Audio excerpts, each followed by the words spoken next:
All right, we are live. You Live. got both of us today, yeah. So I'm Steve Metrics, and And that's it's your boy DJ Triggs. there we go, there we go. And together we are No Debate Sports. We are here without technical difficulties for the first time in quite a while. Woo! So yeah, boom, that's a big time plus. So we are looking real good here. So yeah, pretty cool stuff. Not so cool though. Today was finding out that the Colts took yet another hit at the running back position in Zach Moss breaking his forearm. Oh, So you already have Jonathan Taylor upset. And now on top of that, now you have your number two back behind him is pretty much done. wow. So yeah, yeah, that's pretty massive. And for a team that we know wants to run the ball, I mean, let's call it what it is. Like the Indianapolis Colts are going to be the next prototype of the Philadelphia Eagles. They need to run the ball. Shane Steichen, that's what he wants to do. He wants to run that Philadelphia offense. And without his guys who are able to carry the rock, I just don't see this going so hot for Anthony Richardson. Yeah. It's a big blow to where, obviously the Jonathan Taylor situation. Um, and this might be what the running backs need to get paid. Like if someone comes in there and they're not plug and play, that's a lot of yards and a lot of carries to fill. So man, if Richardson gets off to a bad start, they might blame it on the running backs, and boom, someone's going to get paid. Yeah, exactly. I think that's an interesting point. And I heard today on NFL Network watching all the training camps, and they were discussing what's going on with Indianapolis. And the very cool thing that's going on is apparently there are several teams in the market who are making offers to the Indianapolis Colts as we speak. They have money on the table. They have trade compensation. They are ready to make that deal happen. And it seems like if that domino falls, the rest of the running back dominoes that we know are all hanging out there are also going to fall. The pretty cool thing, too, that I noted yesterday that I wanted to talk about, in addition to all the Jets drama that's been going on, is as I was watching Jets training camp, there was a guy standing on the sidelines, and I was like, wait a minute, that guy looks familiar, considering that you and I both posted a post on YouTube with this player, and it looked very similar to what we saw, and that was Dalvin Cook. I actually saw the guy on the sidelines. I had to rewind my DVR for DirecTV, and I paused it. I'm like, man, is that Dalvin Cook? And I paused it. I looked at it again, and I pulled up my phone. I was like, all right, did anyone on Twitter or anywhere out there on the interwebs post anything about Dalvin Cook at Jets camp? And sure enough, it was the exact image I was staring at on TV. So that's pretty cool. So now you have a Yeah. guy like Dalvin Cook who's watching exactly what's going on with Jonathan Taylor. And Dalvin Cook is probably one of those guys who's just going to stay out there and just be ready and say, hey, I'm not going to sign my contract until I understand exactly what's going on with Jonathan Taylor and his negotiations. Yeah, that's probably true. The Jets are kind of swooning him in though. Like they're doing everything to get him.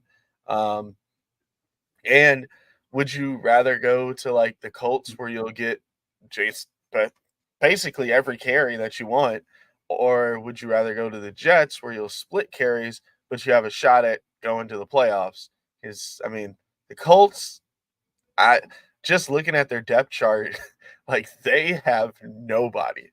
Like skill Yeah, position is just blah, just absolutely it, blah. it is. I mean, I look at him, and to me, it basically reminds me exactly of Chicago last year. It's basically the same kind of style. You have a young, really cool looking prototype quarterback. You have some not so good pieces at wide receiver around him. And then you have some other things going on with the offensive line. You have a good running game, and then your defense is kind of you just kind of don't know about that defense. So it's kind of rough with how Indy's built, but that is a team that I do think is moving in the right direction. I like. I mean, yeah, they're young, new head coach. Things last year were tough, but if they can solidify Jonathan Taylor, they're going to start moving themselves in the right direction to develop Anthony Richardson. I know they got Pittman, and the other guy who got kind of banged up. I'm blanking on his name, but he's kind of like a Cooper Cup ish kind of size of a. He's probably a little taller, but he's a receiver that plays outside for Indianapolis from Cincinnati.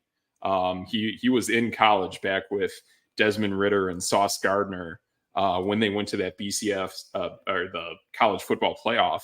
But I thought that guy actually played fairly well for considering how dire that situation was going between what they did with Carson Wentz last season.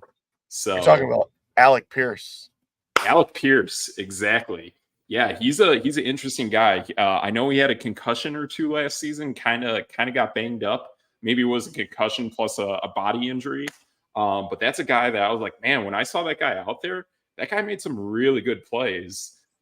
So yeah, I mean, it's not the bona fide receiving core that we remember in like the T.Y. Hilton days and even a little bit of Andre Johnson. But yeah, it is what it is. But yeah, you're right. That roster needs a little bit of help, and it's got to take some steps to get going. Yeah, it surprises me. Alec Pierce got 78 targets last year. Like, Good ching. hey, I mean, for a rook, that was not bad. But That's yeah. that might be sleeper potential that I didn't think was even out there. Ah, yes, that brings up some interesting facts that you're bringing up when we're talking sleepers and we're talking fantasy football. And before the show, I am working on our big fantasy football tool here at Db8 Sports. This is our fantasy football cheat sheet, something that can be used for every single round of your fantasy football draft. And when it comes to sleepers like that, like Alec Pierce and other guys, we're definitely going to take a look at that and see what kind of sleepers we could pick. Maybe we're Db8 Sports. Maybe if we pick eight sleepers from that list, you take 8, I take 8. I don't know. We could do that. We could kind of see what we can make from that. Yeah. So yeah, you know what? Let me bring that up. I'll do a shared screen thing here, Okay. and let's make this happen. Let's see what we got here. So this is what do we got? So this is essentially, yeah, here we go. So right here, this is essentially what I'm talking about.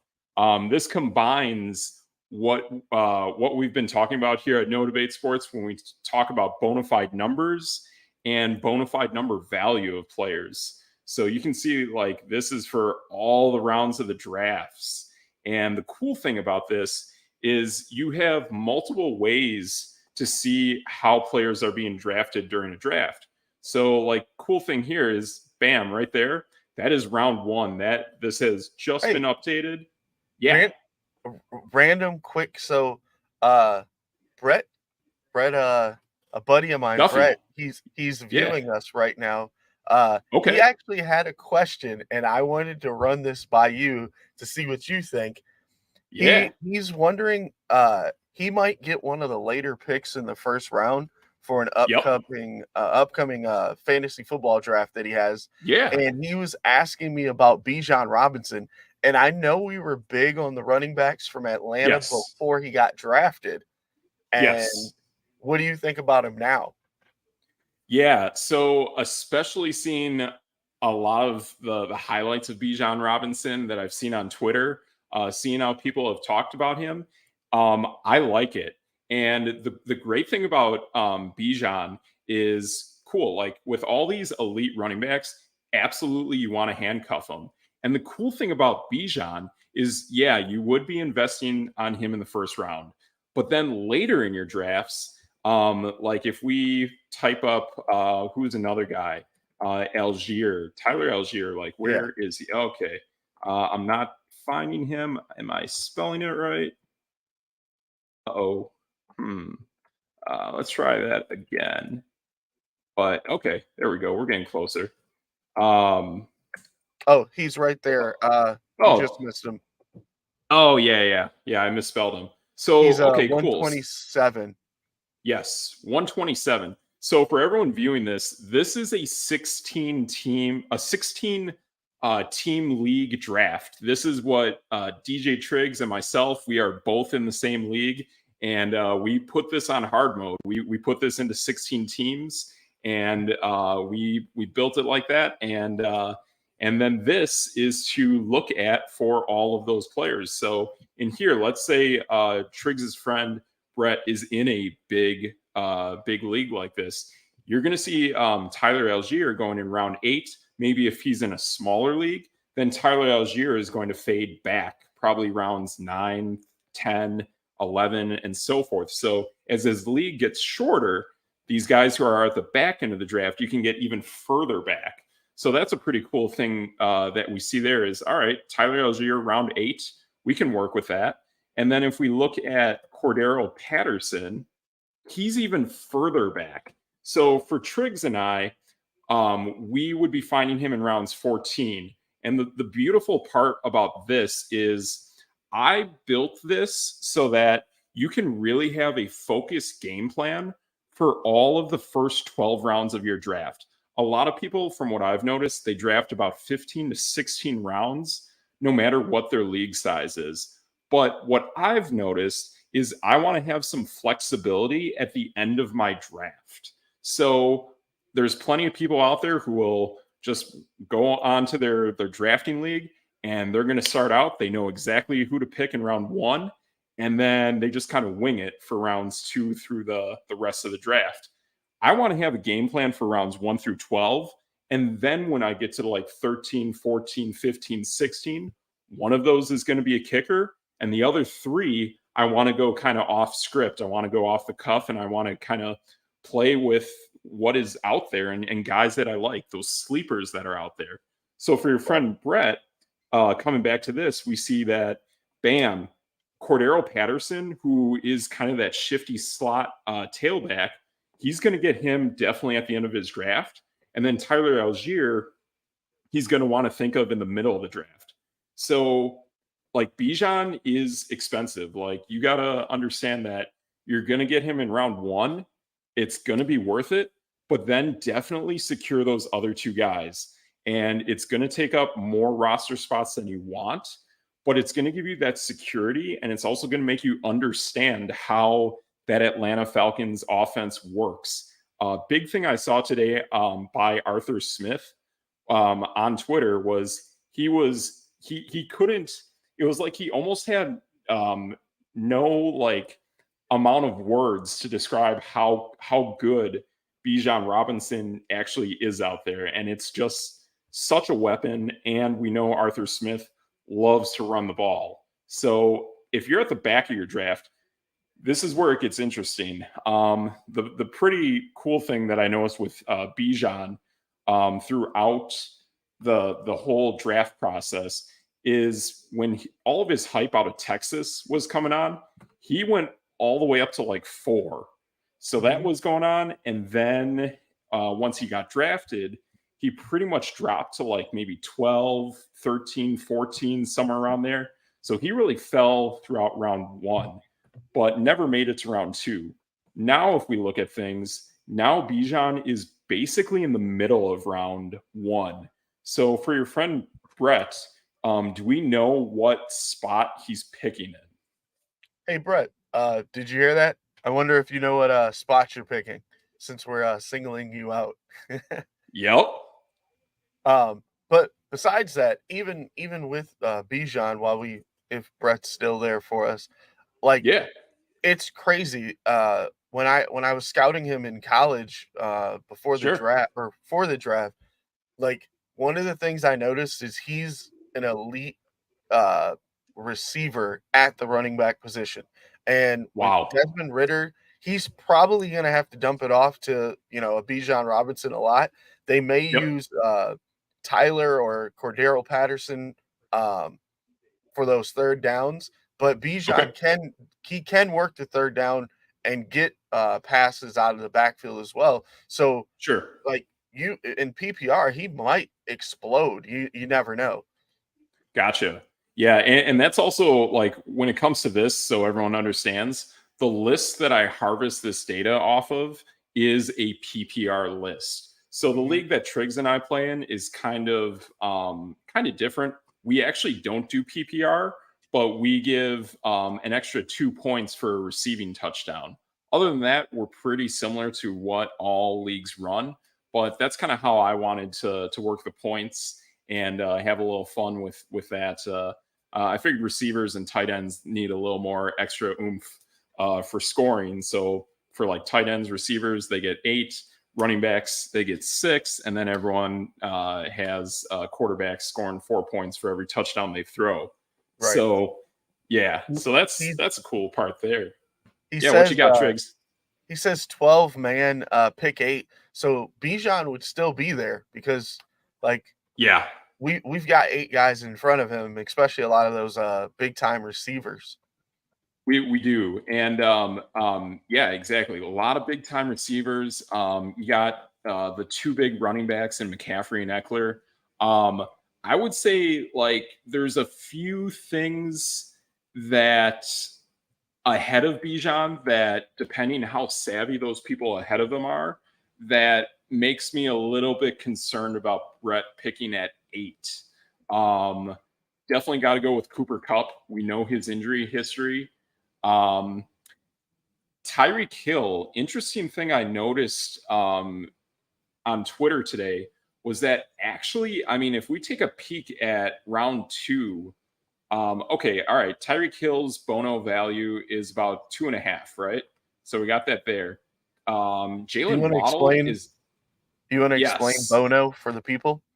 Yes. So Bono for all the peoples, for all of our viewers, what Bono numbers are, and especially for the new format that's exploding out in the fantasy world of best ball format, that's essentially how I've scored these players. I've almost given them a best ball rating for how they score throughout a given week. So the only way that these players on this list can occur points from a season is by being in the top 10 if they are a quarterback, tight end, defense, or kicker. And then for the running backs and wide receivers, like you see up here, you can only get points if you're in the top 20 at your position. Then within those top 20 and top 10, it's like a weighted curve. It's like a distribution curve. Basically, whoever is the number 1 scorer for the week is going to get 100% value of what they score in terms of fantasy football points. And then, like, let's bring it down all the way to the 20th position.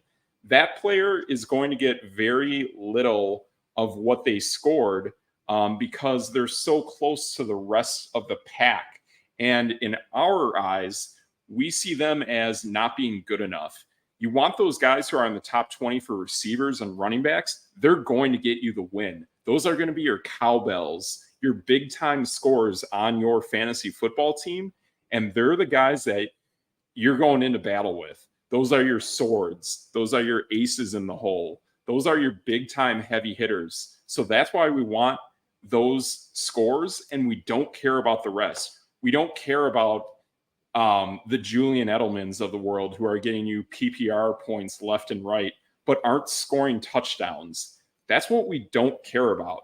Yes, it's nice to have that consistency, but it's also nice to have like a guy who just balls out like Devontae Adams and gets you like 70 to 80 points and 1 to 2 touchdowns every single week. You need the home run hitters. So this goes back almost like to the last handful of years in Major League Baseball. Yes, this is like the one time where Triggs and I are going to talk Major League Baseball. Plus, we got to hit up what Triggs was seeing about today's MLB deadline. Oh But no. here we go. what that strategy is in Major League Baseball was you knew that pretty much all the teams wanted guys who could hit the ball out of the park. So yes, everything nowadays is OPS plus slugging. But what it is they knew that if a guy could get 4 bases, that'd be much better than getting a guy on base and just seeing if he could make it all the way from first to home plate. You want the guys who can just smack it out of the park and get you those home runs. Fantasy football is exactly that. You want the guys who can get you home runs. So Bijan Robinson can definitely get you those home runs. At the tight end position, Travis Kelce, he's absolutely one of those guys who can get you a home run. So if you build your team with multiple guys who can hit it out of the park, and then you have other guys who are somewhat consistent, you're going to have a really good football team and be incredibly tough to beat. So that's a little bit of a background behind bona fide numbers that you see in that first column. And what is to the right of it is called bona fide number value. And all that is a standard deviation curve. So it's a bell curve of like wherever the average number is of like whatever that player is. Out of all the running backs, out of all the wide receivers that we've made bona fide numbers out of, whatever that average number is, that is 0. So not like Bijan Robinson here, but almost more like let's see, like Jonathan Taylor over here, right? We all know that Jonathan Taylor didn't play a lot of games last season, but the games he did play in, he played fairly well. So he's close to 0. 0 is probably for running backs of bona fide numbers. Maybe it's closer to 30. So it is what it is. But these guys who are even higher than that, who are in the one greater than 1 standard deviation, we consider them elite. These are elite bona fide players who have extreme consistency on scoring you heavy hitting points week in and week out for fantasy. Like, these are the best players in the National Football League, and it's obvious. Like, when you look at this list, I actually closed the file that I had for the full list of these guys. But a lot of these guys are these are the best players in the league, flat out. They proved it last year, and their numbers reflect it. So, yeah. So that's a little bit of the explanation behind it of exactly what bona fide numbers are and what bona fide number value is. So essentially, a player that has a higher bona fide number value is more valuable at his position than the other players at his position. So it tells you that guys are going to be stronger and they're just better. So we know that a Justin Jefferson and even going down here to Devontae Adams are more valuable as wide receivers than Christian McCaffrey. So I know it's a little bit of a hot take, but the numbers reflect that. There's another cool thing that I'm going to show one day, combining bona fide numbers and bona fide number values to give you an impact on what this all is together. But just in terms of value at the position, the BNV is the most powerful tool to work off of when comparing every single player in fantasy football. So yeah, like Bijan, you're a rookie. So I did a little math here, and he has no value, but that is why we have this whole first top half of the row is all average draft position, and then below it is sorted by bona fide number value. So you're basically going into battle with, like, I don't know, like dual lightsabers, like your what is it, Count Dooku, or I'm blanking on the Star Wars reference here, Triggs. I need a little help, but I need a guy who can duel 2 lightsabers, and that's what you're doing with here in fantasy football. I don't know anything about Star Wars, but Darth Maul, oh no, I think he had 2 lightsabers or something, right? Yeah, that's right, Darth Maul. He had like the cool double-sided lightsaber that he kind of like wielded almost like a samurai sword, or kind of like a baseball bat, and he twirled it, and he had the ability to break it into 2 separate lightsabers. So That's pretty cool. But Uh, yeah, that's James is telling us it's an Oshaka. it's an Is that a Oshaka. word? Okay, Oshaka. okay, Uh, we'll take it. Ashoka? I don't know. Oh, Ahsoka. That's yeah, she was one that wields two lightsabers. That was Darth Vader when he was Anakin Skywalker. That was his apprentice. Was Ahsoka, and she actually has a cool looking show coming on Disney Plus later in the year. And she's been part of the Mandalorian storyline that's been going on right now. So So she's that's a some good lady. stuff there. She She's a is lady. correct. Okay. Yes. Yes. Yeah, pretty cool stuff there. So yeah, it's a little Star Wars stuff going on with fantasy football, and that's the power of this. This cheat sheet has a ton of power, and yeah, I know there's artificial intelligence in the world, and I actually clicked on a site to see what was out there, but when I go into a fantasy football draft, like I want this stuff in front of me, and I also want to have the ability that I can work with it and I can kind of tinker with it throughout the draft. So that's a fun part of going through this. But for your guy Brett, who has Bijan on the mind, drafting at the 8th spot in a 12-team league, I mean, he should get him, but I'd be concerned.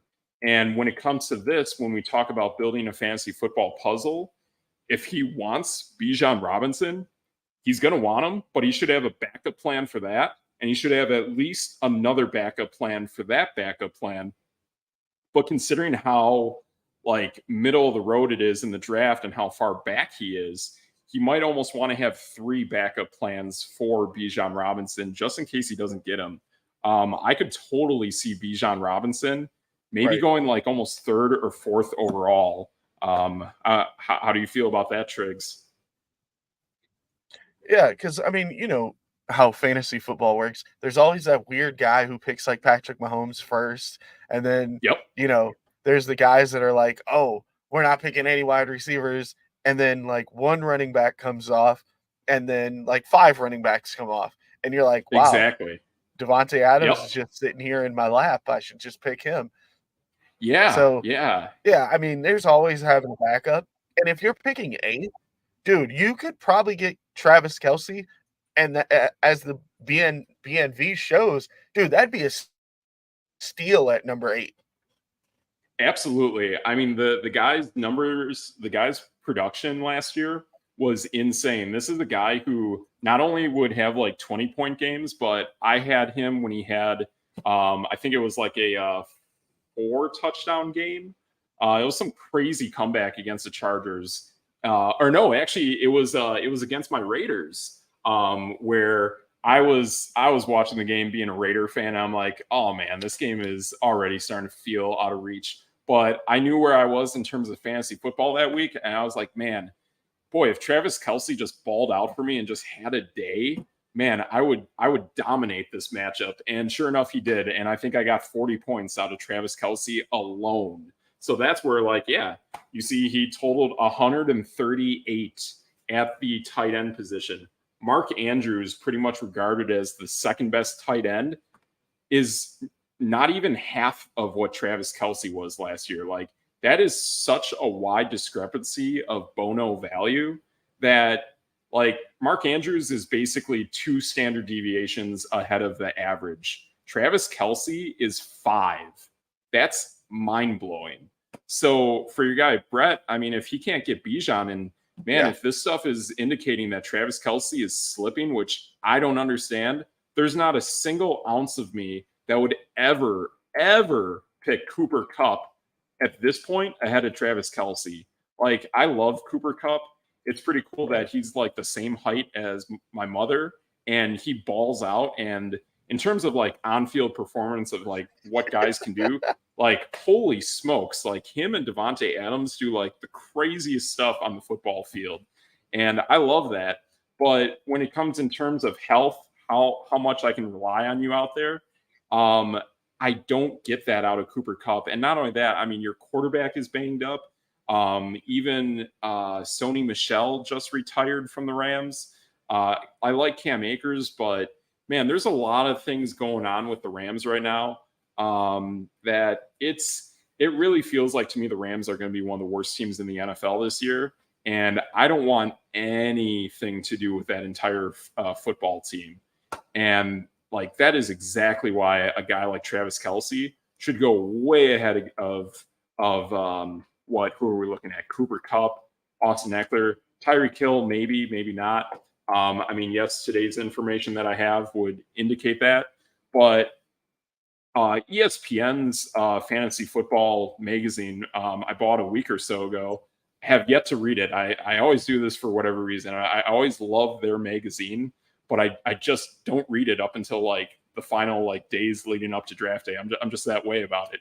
But Travis Kelce is on their cover. He's the first ever, or is he the first ever tight end? I want to say maybe Darren Waller was on it, but Travis Kelce is like basically the first ever tight end that I can really think of that is on the cover of a fantasy football cover. And he's never in his entire career gained this amount of recognition that he's getting now. And I mean, Triggs, you know, in our league last year, I took him in the second round. I had a backup plan to take him in the first round had I not gotten Joe Mixon, who is definitely going, wow, that's ironic. So the guy that I took first round overall last year is now going in round 3. The guy I took in round 2 is going in round 1 in Travis Kelce.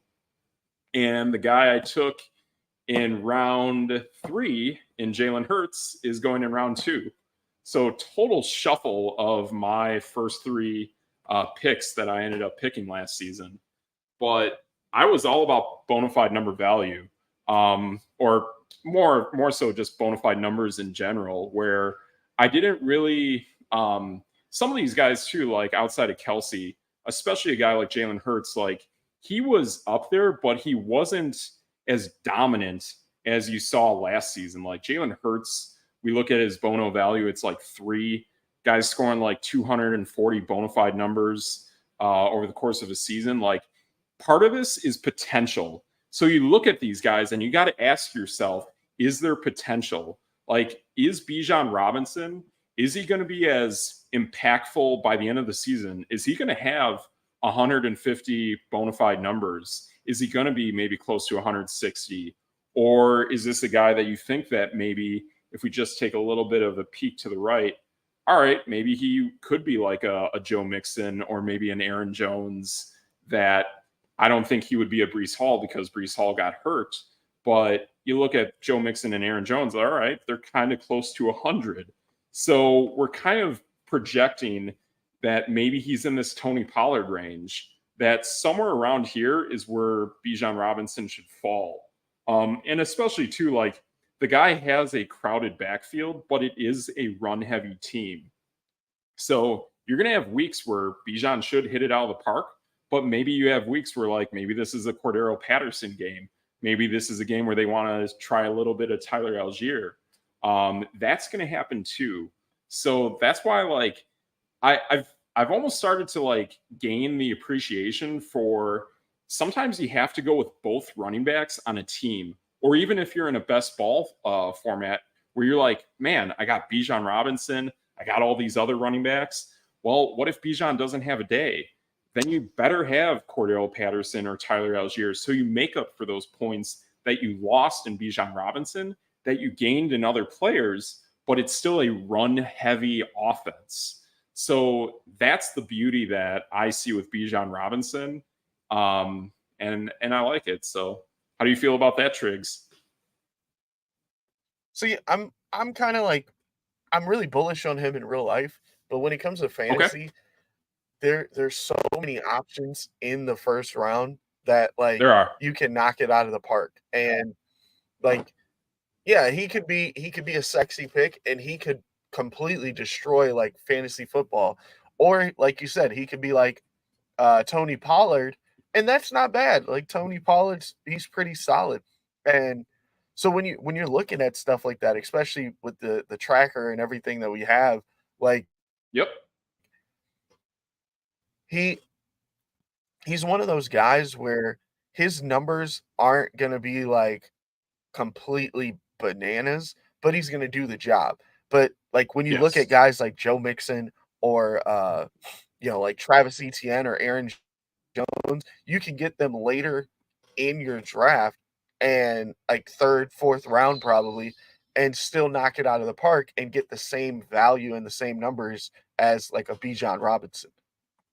Yeah, Pretty that's a close. great Pretty point. close. Yeah. And yeah, boy, that's real interesting. Yeah, you see all three of them. You see Travis Etienne, Joe Mixon, and Aaron Jones. Um man, I just keep like getting this weird feeling like with Travis Etienne, like I want to see him knock it out of the park, but like knowing how complex that Jaguars offense is and just how loaded they are in weapons. I mean, honestly, I feel Jacksonville has the best receiving core in the NFL. Like, yes, Cincinnati has proven that. You can go to our website and you can look at the Cincinnati Bengals and you'll see that it is the only NFL team that has all three players with positive bona fide number values at the wide receiver position for wideout one, wideout two, and slot receiver one. That's incredibly impressive. But when I look at Jacksonville, I know Christian Kirk is a heck of a receiver in the slot. I know Zay Jones was the number one wideout outside with Jacksonville. He was even the number one wideout in Vegas before Devontae Adams showed up. So now you take that and you add Calvin Ridley to the mix, and oh, what do you know? Like right behind those three guys, let's go to later in the draft. Let's go to round 6. Boom, they got Evan Ingram. So, like, there's Evan Ingram, there's 3 dominant wideouts. There's your Evan Ingram. quarterback who is mobile. I don't think I want Travis Etienne as a running back for my fantasy team. I mean, I think he's a great player. He's got that synergy from Clemson with Trevor Lawrence, but I like when it comes to guys like Travis Etienne is to me one of those like you talk about a really good football player, but when it comes to fantasy, like there's a reason why this number is 44 and why it's so low, especially even comparing to Joe Mixon or even a prototype like Travis Etienne and Aaron Jones. Like Travis Etienne like got hurt, but it wasn't that bad. It wasn't like Brees Hall, like I tore my ACL bad, you know? Right. Yeah, and that's the thing is like I know in previous years it's been so, grab your running back, grab your running back, grab your running back. But like now Yes. it's kind of such a mix where there's a lot of top-notch wide receivers. There's there's maybe 10 to 15 running backs that are like studs. They're bonos like going nuts. Yep. And then all of a sudden it falls off really, really fast. And you Yeah. can make up a lot of that with drafting a Travis Kelce in the first round or, a George Kittle in the 4th or 5th round. And like Yeah. and especially like we have 16 teams up here. So some of these guys are going to fall even deeper where maybe George Yes. Kittle falls to 6 or 7 because again, Yep. there's going to be a run of quarterbacks. It always happens like and then there's gonna be guys like you and me who are gonna be like, "Ah, we could get a quarterback that does the same thing in round 10," you know? Yeah. Um, And that's so, I mean, even exactly looking at where I what, like, was. Tua. Yep. Yeah, Yeah, you got Tua in round 6. Like you got him in round 6. Before him, you yeah, got Deshaun Watson in round 5. And then even behind that, who I think is like if you're playing best ball, like man, I just don't know how you don't play best ball with Kirk Cousins, you know? right. Kirk Cousins is a lot better than people realize. Yeah.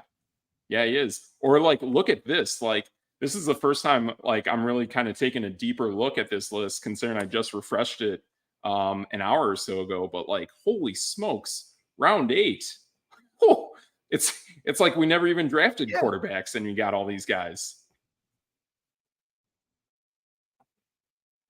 Like wow. yeah, and, I mean, you can't go wrong. Jared Goff had a pretty good season last year.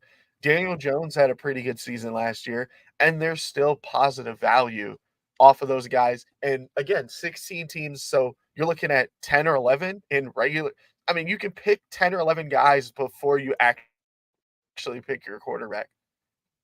Yeah, that's incredibly impressive.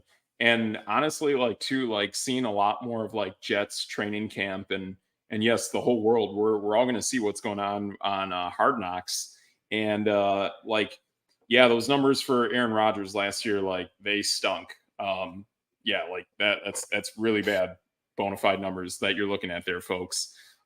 Basically all of that came from the Thursday night football game that Green Bay actually balled out against Tennessee. They lost, but it was what it was. But I just get this feeling, and I'm wondering how you think about it, Triggs. But I feel that that chemistry that he has with Nathaniel Hackett is really, really going to like motivate him. And you got a receiver in Garrett Wilson, and even like Miko Hardman was on NFL Network today, and he said like there's things where he's like, holy smokes, like I just don't understand how smart Aaron Rodgers is at the line of scrimmage and how he's calling all these plays.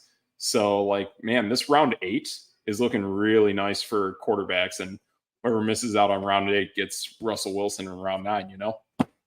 Yeah, Yeah. that's So crazy. it is. It is. I did not think that we would all of a sudden have this pink magenta shade going on in the middle of round 8. That you can get those guys back there, and then even some of like the other like lower tier, almost backup quarterbacks we're looking at here. Yeah, you have Jordan Love, Derek Carr. Man, I love the guy, but like between fantasy last year and the year before, I think I actually had him 2 years ago in fantasy. I just couldn't get anything out of the guy. And for him to be negative on Bono value for a guy who has a big arm like Derek Carr, I can't trust that. But I do like these guys kind of towards the back. I do like seeing a mobile Jordan Love. I like seeing him there. I mean, Kyler Murray. This is too soon. This is a guy coming off an ACL who's clearly not going to be playing for the first month. But if that's what you're thinking about for a backup quarterback and maybe a best ball format, I mean, go for it. But I almost get a feeling like a guy like a Kenny Pickett here. And yes, we see that he's just like we saw with Bijan Robinson, a 0 and a -2 value here for the value. That's a guy that just didn't have enough quality games to even rank on our system. So just like Bijan not scoring, well, if you don't play good enough to even score on our list, then you won't actually have any points. So that's the cool part of bona fide numbers is they really force you to ball out and be one of the best players at your position. Otherwise, we're just not even going to count your values to begin with. I mean, we have Ryan Tannehill. Ryan Tannehill, there he is. Yeah, round 14. Yeah, and just like you pointed out. I mean, That's yeesh. nuts. I mean, Jimmy Garoppolo's pretty close to the mean. Yeah, yeah. I mean, Garoppolo's right over there too. Um, like, here's the interesting part, and this is where people are like, "Oh man, like, you bring in Jimmy Garoppolo from San Francisco to take over for Derek Carr and the Raiders." Well, okay, cool. So let's see. Jimmy Garoppolo, we'll give him 27 points, and we'll say he's at negative zero point 0.5. So that means he's 25% worse than the average quarterback in the NFL by our metric. So let's go back to where Derek Carr was, right? That's interesting. Derek Carr is not that much better. He scored basically a 32. And again, he's right around that range. He's at like negative zero point 0.40. So, like, they're close. They're all around that, like, bad side of the bell curve for Bono value that you don't want to see quarterbacks at. And it's rough. I mean, like, yeah, Garoppolo is going to a system that he's familiar with. Derek Carr is still going to be basically running that Raider offense in New Orleans. But to me, it really puts up the red flags that both of those quarterbacks, in my eyes, are bad quarterbacks. And I'm not going into fantasy with either of those guys. No way. And then Right. there's Mac Jones right above him. I mean, even a guy Yeah. like Kyler Murray. Oh, Mac Jones is pretty Yep. horrible. Oh, yeah. But Oh, even yeah. like You got that right. Kyler Murray, like he's basically going undrafted. Yeah. And to me, like, that's a talented guy. I mean, yeah, he had the ACL surgery or the ACL injury, but like, let's look at what we've seen on the field. And boy, you're pointing that out there. Like, okay, cool. The guy scored 64 bona fide numbers last season. His Bono value is almost exactly 0. So when we look at that, we know Kyler Murray is like average elite level consistency, and he's going to get you those fantasy points that you want at the quarterback position. So I like, I don't know if I feel comfortable enough, depending on the risk and the mobility of my quarterback number 1, to have Kyler Murray as a 2. I think if you go Kyler Murray in like a more traditional format, he's probably like maybe the 3rd quarterback you would carry on your roster. I mean, maybe you take him as like your QB2, but then maybe you come back and you go into like round 12. Maybe you take a Kenny Pickett shortly after that. Or maybe you even roll the dice on some of these younger guys like a CJ Stroud or a Desmond Ritter. But the other guy I'm hearing about who's got a lot of hype like Kenny Pickett, and I've seen it on the shows. There's some talk going on with a Sam Howell, and like, okay, this guy played like 4 games last year, so like he has like no numbers whatsoever. Or I don't even know if it was that much, but like we know Sam Howell barely played any games. But there's a lot of talk about the guy. The guy definitely had wheels when he was at North Carolina. I know he played well in the college all-star game that he played before the draft. And I want to bring it up here. But there's a guy. Let me try bringing it up just for giggles here. Let's look at let's look at bona So fide numbers. one of the fun parts, one of the fun Yeah. parts is like you can look at a lot of different things, like where guys are getting drafted, where like what value you can get a guy, and then you can kind of watch when other people are drafting because most people go into drafts and they say they have this great game plan, but they just Yes. go completely off the walls. Like I said before, like the guy that Yep. always gets the quarterback in the first round, and it's like 5 quarterbacks just got drafted. What is going on? And you're sitting there with your cheat sheet going, "Oh, I could draft all of these guys they miss." Like a George Kittle, Exactly. like you just said, you can get like a Kyler Murray super late in your draft. Um, if it falls correctly, Brees Hall could be pretty deep in your draft. Aaron Jones, like Zay Yes. Flowers, guys like that, where they're going to give you pretty good numbers and they're going to fall.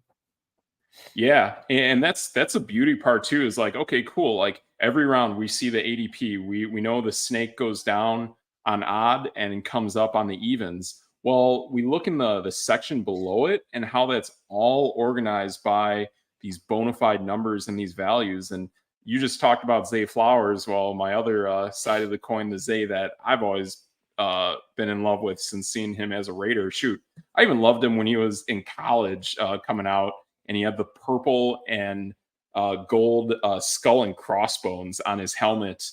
Zay Jones down in Jacksonville.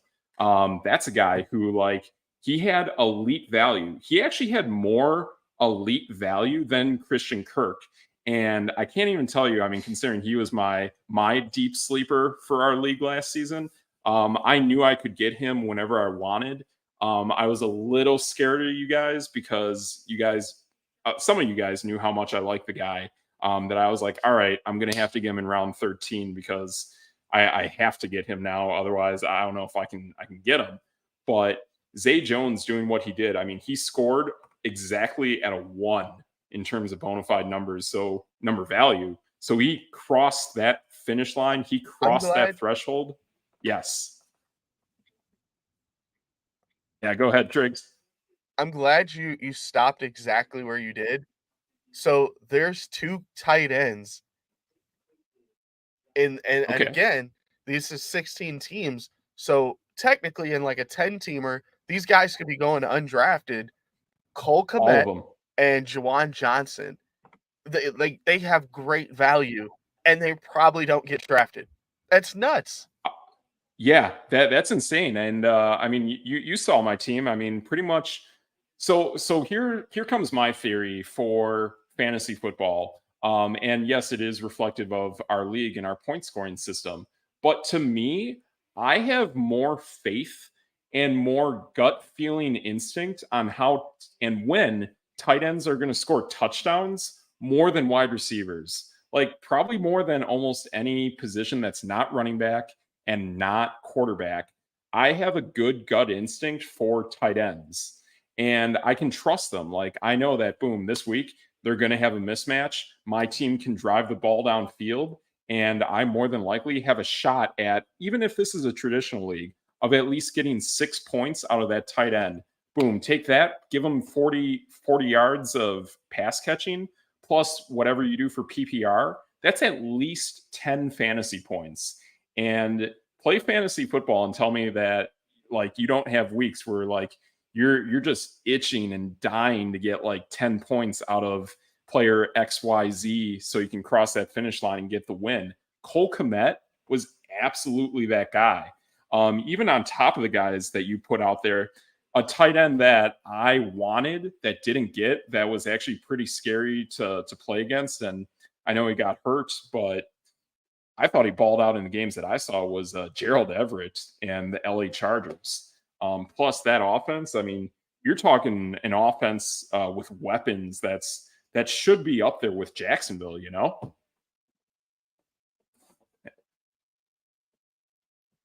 And there's your guy Juwan Johnson too. Like, Yeah, but holy smokes! that's what I said. Like that's 155 picks. Like that dude is literally not getting picked. And that's Not mind getting blowing. picked. I mean, like, are there tight ends that are rising the Chargers depth chart that are better than Gerald Everett that I don't know about? I don't think so. I mean, I there's not a single day that goes by where I think Tyler Higbee is a better tight end on planet Earth than Gerald Everett. I don't think that, and I know the numbers. Yeah, Right. nice. Like, sure, his Bono and his Bono value are better than Gerald Everett's, but Gerald Everett missed a good amount of games last season. Like, I know that that guy can play, and like you're right about it. Like these guys, like that that you have faith in that can actually play. Like you can go with like a guy that missed a lot of time last year too. That I like. Greg Dulcich is right there as well. You know. Yeah. One of the questions we got here was General Grievous when he's a robot, and then Yes. which team has the least worthwhile fantasy draftable guys? The Packers or the Raiders? I'm gonna say the Um. Raiders. At this point, The yeah, Raiders probably have absolutely. less. Well, and this, I mean, it's close because, and I take it this is Because from James, right? Is this James? 100%. It has got to be James. But yeah, yes. but okay, there we go. But let's call it for what it is. I mean, if Jacobs holds out, that takes a bona fide elite player off the board from the Raiders. But like, if we actually look at what it was Yeah. last season, now that I actually have it up here, all right, let's start looking at guys. Devontae Adams. Oh, what do you know? Both Devontae Adams and Josh Jacobs were the most bona fide elite players at their position last season. What do you know? They both play for the Raiders. Like, granted, Derek Carr was a significant Yeah. contributor to how that offense rolled, but you're talking two guys up there that were the best at their position, like flat out best. And I mean, I watched all the games last season. I could even tell you from just flat out playing that Josh Jacobs was better than Christian McCaffrey. Jacobs had a worse offensive line than McCaffrey when he got to the 49ers. Granted, McCaffrey in Carolina was like, that's a really bad offensive line we're talking about now. But like, okay, boom, right there, I got two guys who are elite. We go further down in the lineup for the Raiders of last season. Wow, like we look down here in terms of bona fide numbers, bam, Mac Hollins was not that far behind. Like he wasn't elite, but he was kind of close. So that was kind of impressive. But like Jacoby Myers is nowhere close to that. Hunter Renfro really has a lot to like come up and prove. The wild card that comes in this, and granted, he's not on this list. And shoot, we all know Darren Waller is out with the Giants now, and that's a pretty cool pick. But let's go back to the cheat sheet, and a cool guy that I like, and this goes back to the video I made, and shoot, this goes back to all the hype that Triggs and I have about tight ends. Is like, all right, we look to the very end of a draft of a deep 16-team league, and boom, there's my guy, the Halloween serial killer himself, Michael Mayer. You can get him as of today, August 1st. You can get him in round 13 of a 16-team league draft. And that's a guy they're comparing to Travis Kelce. They're comparing that guy's size to a Rob Gronkowski. That is a huge, massive body and a massive target out there. Michael Mayer to me is a guy that I'm absolutely going to roll the dice on. There's a lot of these young tight ends that look really good. I mean, I can tell you last year, like I played with this guy, Hayden Hurst, and there was a lot of talk about him, and boy, did he stink. Like, I'm not going to play with a guy that I know that was garbage, and when I can just roll the dice on a rookie, you know? Or even Dude, Taysom Michael Hill. Mayer, Look at that. like out of Notre Dame, dude. Yeah. Michael Myers, 6'5", runs crisp routes, good blocking, great hands. I mean, they called him Baby Gronk. So I Yes. will take Baby Gronk undrafted in a 10 Yeah. teamer or 13th round in a 16 teamer any day of the week. Like, if you don't get Travis Kelce or George Kittle, why not just wait Yeah. till the end of the draft and pick up Michael Mayer? And pick up like 2 to 3 other tight ends on Yeah. top of it. Like take Michael Mayer, Gerald Everett, another young guy like filling in for TJ Hawkinson. You can get Sam Laporta out of Detroit. I mean, and like, yes, like Matt Stafford and all his Yeah. time, like never really worked with the tight ends in Detroit. But your head coach of the Detroit Lions was a former tight end in the National Football League and was actually pretty good. So you know he's going to work guys up like a Sam Laporta. I mean, these are guys you can totally get at the back end of your draft. And I mean, like, yeah, like if you want to roll the dice on the Saints guys, you can get Juwan Johnson, you can get Taysom Hill, and plus you can get the quarterback points from Taysom Hill. And granted, Taysom Hill is your shot in the dark. He's your guy who you really don't know what days he's going to take off, but he proved it last year that he's still an elite bona fide player, even without Sean Payton. And to me, that was the biggest symbol for, or I don't know, it just showed that guy can do it all, even without the offensive genius that Sean Payton is. So that's where I really have trust in a guy like Taysom Hill, who's going even further back than all those other tight ends that we kind of pointed at, and even further behind the rookies that are being looked at. Like, it comes down to, do you want to get your starting tight end or your kicker? Yeah, exactly. Yeah, you're totally right about that. And yeah, I mean, I basically now have gotten to the point with the kickers where like I basically just go with the strategy that yeah, a kicker should absolutely be your final and last pick, because even the most valuable kicker is going to hit a bye week and you're going to end up dropping them because you need to get another kicker and you like the rest of your lineup and you don't want to get rid of one of those other guys. So to me, like I like playing with kickers in fantasy football, and I know like the best ball formats and all those daily leagues and whatnot, they don't play with kickers, but I like playing with them. Like I like understanding those choppy offenses, but I know that for like this kind of traditional value or league, I can get a kicker whenever. So why do I want like the number 1 through 5 kicker in the league when I can wait? And I mean, like seriously, like Harrison Butker is like not even being picked in terms of fantasy, or whoever the kicker for the Jaguars is, or you look at that high scoring offense up in Minnesota or the high scoring offense up in Detroit. Like I just don't see the value of putting any value on kickers whatsoever. I mean, I really like that Younghoe Koo with Atlanta, but the moment I noticed that I couldn't get Younghoe Koo, I was like, all right, I'll take one of these other dome teams and I'll play the gambit with them. And I think for the Cowboys kicker, I didn't get him, and then I ended up with Will Lutz in New Orleans. You, So that's you know what? how I worked it at the end of a draft. Yeah. You know what? Before uh like I'm just sitting here just wandering through the tracker. I might Yeah. make a video on tight ends this week because Okay. I'm just looking at it. We all know that Aaron Rodgers makes his tight end look amazing. I mean, look at Okay. Bob Tunyon, right?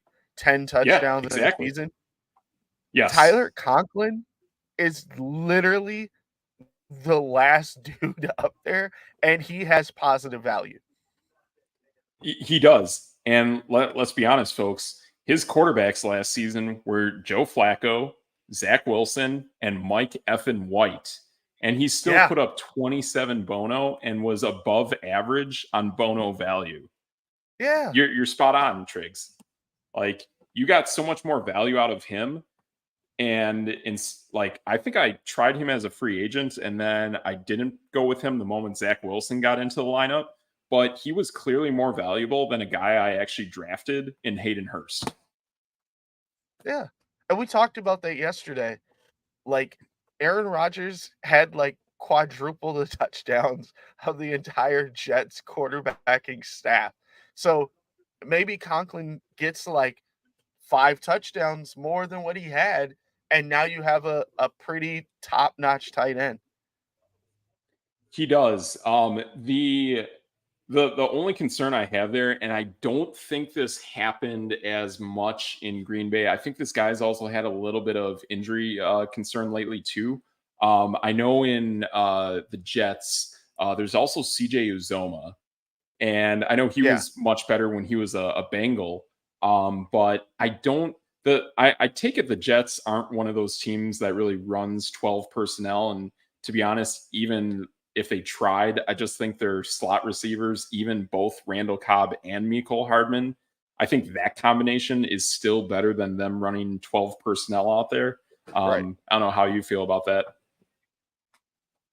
Well, I mean, just doing some quick, research, uh Sure. Azuma only had 27 targets for 2 touchdowns, and Conklin had 87 targets. So, man, if he's getting Yeah. 87 targets from a bunch of scrub quarterbacks and 60 receptions, add at least 10 to 15 receptions, you're looking at a 75 reception guy with 8 touchdowns. That could really be, Wow. studly.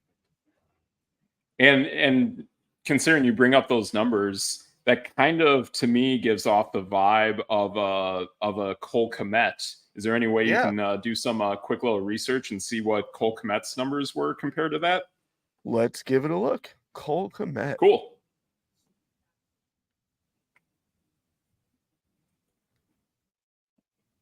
Mm, mm, mm. We should have Let's some see. Cole bumper Kmet music. no, actually, he had Yep. more targets. Cole Kmet only had 69 targets, but Cole Okay. Kmet had 7 touchdowns, and Conklin only had 3. But that brings in like even though the targets aren't there, that still shows the impact, right?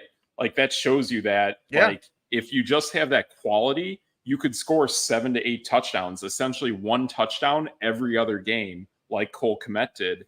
And that Right. is something that Tyler Conklin could absolutely do if, just like how you pointed out. And you're talking a guy that you can get even more value out of at the back end of your draft. I mean, Komet in our league is looking like round 9, whereas Tyler Conklin is like 5 rounds later. Like, and we're talking like Yeah. flexibility because like I've built this, and how I feel about it is like, man, I get after round 12 and maybe even in round 12 or even 11 earlier. I don't know. I don't know how loosey goosey I want to be, but at the end of a draft, I want to be loosey goosey and get those diamonds in the rough, like a Tyler Conklin or some of these other guys. So speaking of which, I know we're running kind of late. But this is awesome. I'm having a blast at this. I love looking at all the colors, seeing all these numbers, seeing how guys are sorted and whatnot, and seeing what we can do here. How about we go with these 8 sleeper picks? You want to pick 8 guys, and I'll pick 8 guys, and I don't know. We'll just kind of make something out of it. Is there any way you could keep track of this, Triggs? I was gonna say I'm not prepared for 8 guys. Oh my gosh. Uh, Do or what do if we we want to go do it? like? Okay, What if we do what do it you think? next episode? Ah, yes, yes, I And like now that. we You know have what? a That teaser. sounds fun.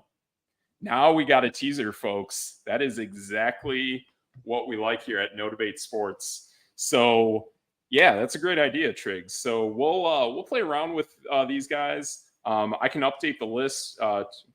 Get out of here, Microsoft Excel warning label.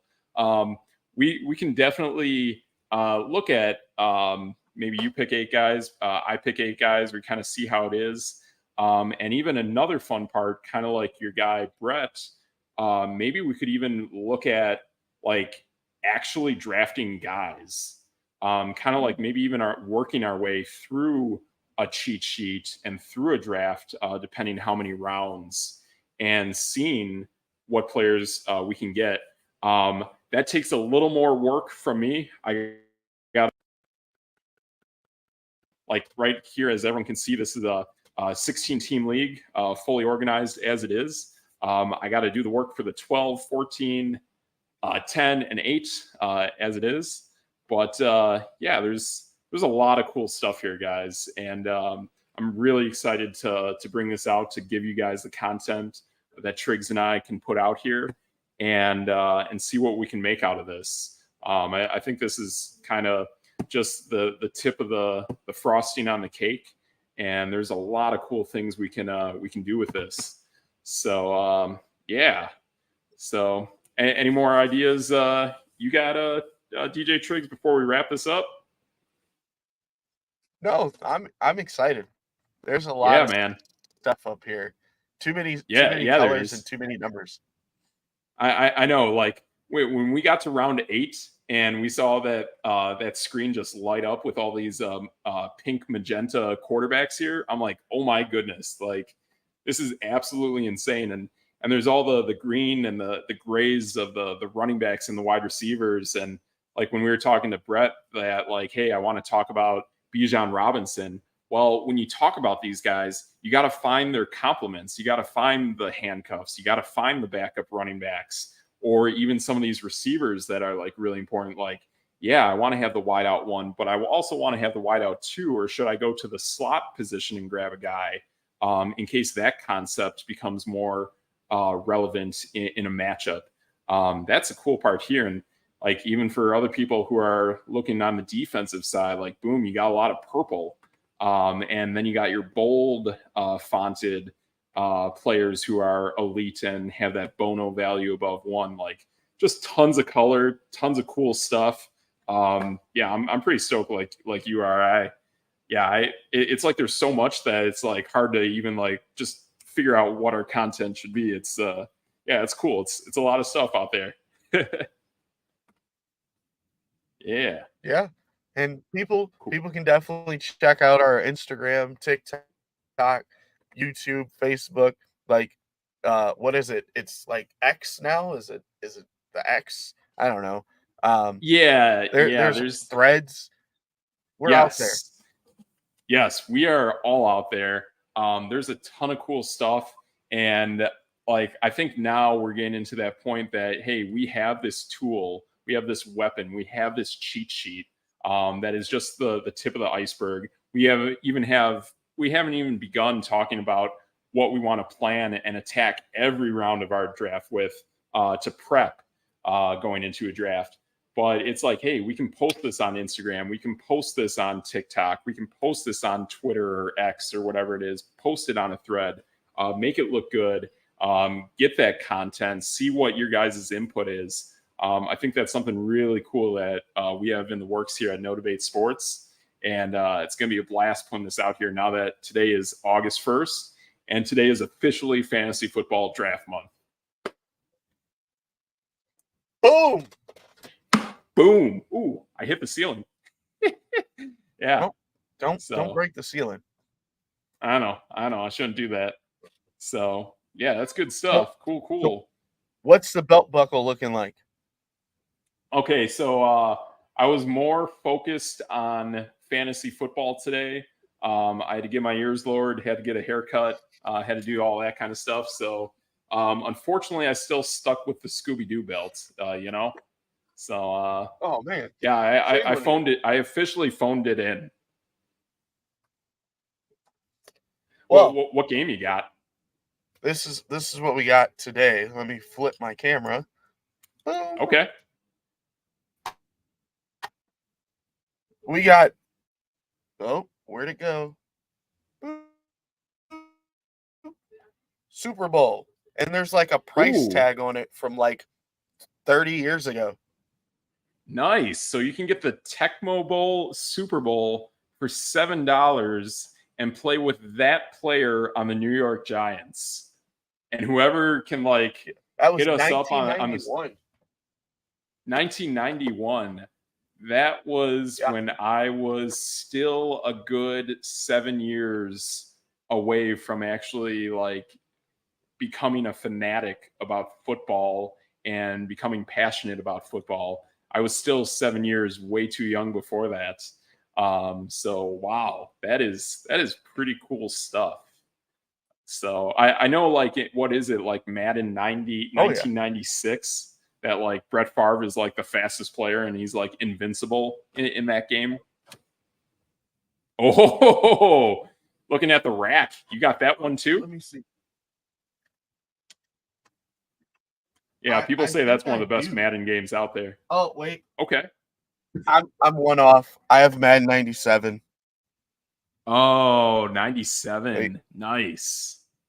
That's awesome. And is that the Super Nintendo? Now I've shown too many. Man, now I'm falling behind. But there you go. Madden 97. Geez. Madden 97. There it is. Good stuff, man. Yeah, I'm old. I know. No, that's awesome. Those old games are pretty dope. What is it? There's somebody I noticed.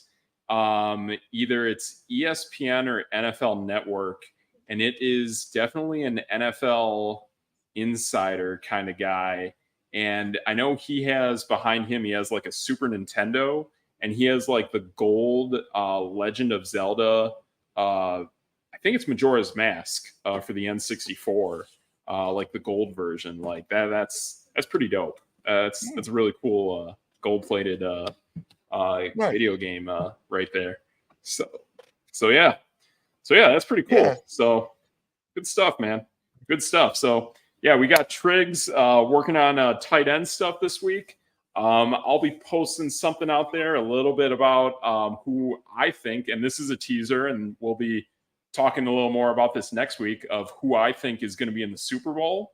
And in addition to that, like you're pointing out with tight ends, I'm also pointing out running back combinations. So for guys like Brett out there who are focused on Tyler Algier and then, Bijan Robinson, but then you want Tyler Algier and Cordero Patterson, I'm looking at if I want both running backs in those combinations, what are the best teams that can give me those combinations? So pretty cool stuff that we got here at Db8 Sports, and we'll we'll be bringing it to you the rest of this week. Yeah, buddy. So That's true. yeah. So good stuff. So I'm Steve Metrics. That's It's your boy DJ Triggs. boom. And together we're No Debate Sports. So we'll see you next time. And that's no debate. And that's No Debate. Boom. Boom.